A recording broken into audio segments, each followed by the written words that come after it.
इस वक्त हमारे साथ कैबिनेट मंत्री ओम प्रकाश राजभर जी हैं, इनसे ही बातचीत करूंगी। सर, लगातार इस समय जो उत्तर प्रदेश का सियासत है वो लगातार ब्राह्मणों की बैठक के बाद से ही गरमाई हुई है और लगातार इस बात की चर्चा हुई है कि 2027 के विधानसभा चुनाव में कहीं ना ब्राह्मणों का ये प्रेशर पॉलिटिक्स है।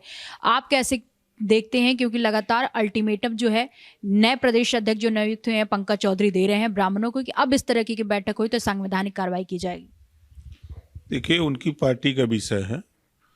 अब पहले पार्टी के हिसाब से वो विधायक हैं और बैठक हुई है तो स्वाभाविक है कि जब हम भी देखते हैं अक्सर सदन चलता है तो भोज के नाम पर लोग इकट्ठा होते हैं, अपनी बातचीत करते हैं, तो वो अपने हिसाब से कर रहे हैं, पार्टी का अपना हिसाब है।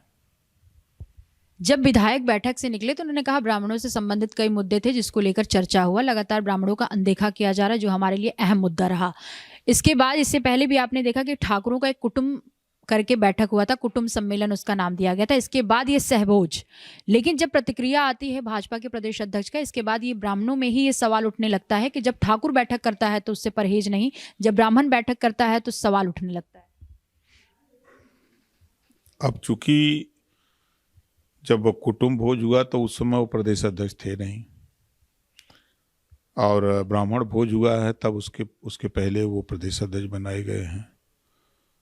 तो अब उनकी पार्टी है, पार्टी के विधायक हैं, तो विधायक की हैसियत से उनका बयान देना, पार्टी के हिसाब से कानूनी कार्रवाई की बात करना, तो उनका विषय है। और जहाँ तक समाज के हित की बात है तो समाज के हित के लिए समाज को संगठित होकर के लड़ने की जरूरत भी है।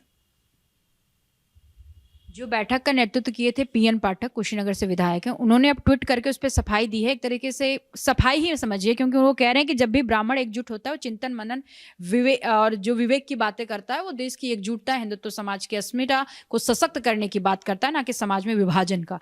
आपको लगता है कि पंकज चौधरी को यह जवाब है?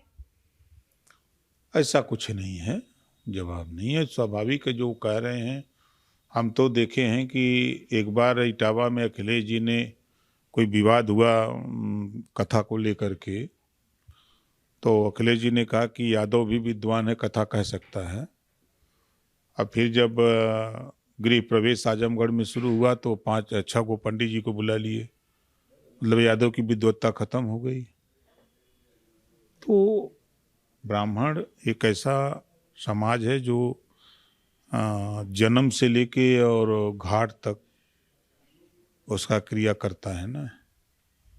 अखिलेश यादव कह रहे हैं कि जब ठाकुर का बैठक हुआ तो कोई चेतावनी नहीं दिया गया और ब्राह्मण का बैठक हो रहा है तो चेतावनी दिया जा रहा है, क्योंकि वो अपने लोग थे।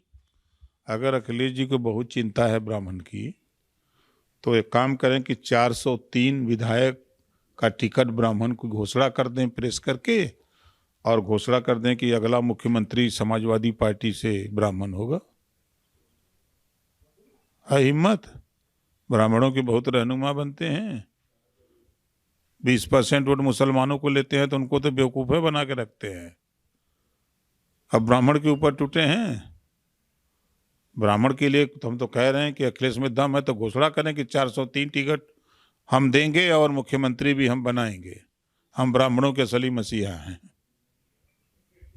एक सवाल और भी है, क्योंकि जब बैठक हुआ था तो शिवपाल यादव का पहली प्रतिक्रिया जब आई थी तो उन्होंने कहा था कि भारतीय जनता पार्टी जो है वो जातिवाद की राजनीति करती है, समाजवादी पार्टी में उन तमाम ब्राह्मणों का स्वागत है जिनको सम्मान भारतीय जनता पार्टी में नहीं मिल रहा है। ये एक तरीके से देखा कि खुला ऑफर ब्राह्मण विधायकों को दिया गया। हाँ, इस नाते कि जब सरकार बनी तो शिवपाल जी के यहाँ कुल बनता था लिस्ट, सिपाही की भर्ती यादव, लेखपाल की भर्ती यादव, ग्राम सेवक की भर्ती यादव, कानूनगो की भर्ती यादव, एसडीएम में 86 में 56 यादव। तब कहाँ थे शिवपाल जी? तब ब्राह्मण याद नहीं आया? छोड़ दीजिए, राजभर तो तुच्छ है, निषाद बिंद केवट मल्ला तुच्छ है। तब उस समय तो ब्राह्मण को याद करना चाहिए था ना कि बहुत भाई हम हमदर्द हैं, हम बहुत उनके रहनुमा हैं, और हम 86 में 56 ब्राह्मण बना देते हैं। तब तो यादव बना लिए, तब नहीं लौका। भूषण शरण सिंह का भी बयान आ गया, वो कह रहे हैं भाई जब ठाकुर बैठक कर रहा है तो ब्राह्मण क्यों नहीं कर सकता? सही, अपना अपना बयान लोग अपने अपने हिसाब से देते हैं ना। आपको नहीं लगता कि कोई प्रेशर पॉलिटिक्स? कुछ नहीं है, देश में कोई प्रेशर पॉलिटिक्स नहीं चलती है। अभी डिप्टी सीएम को लेकर आपने कुछ बयान दिया है बयान कि जब डिप्टी सीएम बनाए जा रहे हैं हर जगह, तो वो संवैधानिक पद उसको होना चाहिए, ताकि जो पढ़े लिखे लोग भी उंगली उठाते हैं, विपक्ष भी तमाम तरह की बात करता है, तो इस नाते हमने कहा है।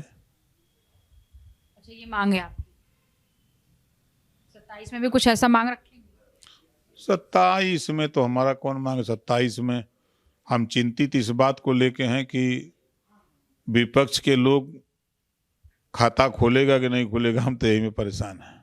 को यहाँ तक शक लग रहा है क्या? और क्या, ये सयाजुद्दीन पूरा ट्विटर पे सक्रिय हैं। बस वो ट्विटर पे सक्रिय रहेंगे। 27 के बाद ट्विटर पर दिखेंगे कि नहीं दिखेंगे, यो बात है। ये थे ओम प्रकाश राजभर जी। इनका साफ तौर पे कहना है कि जिस तरीके से ब्राह्मण की प्रेशर पॉलिटिक्स की बात करी, ऐसा कुछ भी नहीं है। वो बैठक किए थे, सभी का अधिकार अपना बैठक करने का, और जो पंकज चौधरी ने जो चेतावनी जाहिर की वो पार्टी का अपना मामला है। कैमरामैन जिशान के साथ मैं जया सिंह, अनादि टीवी, लखनऊ।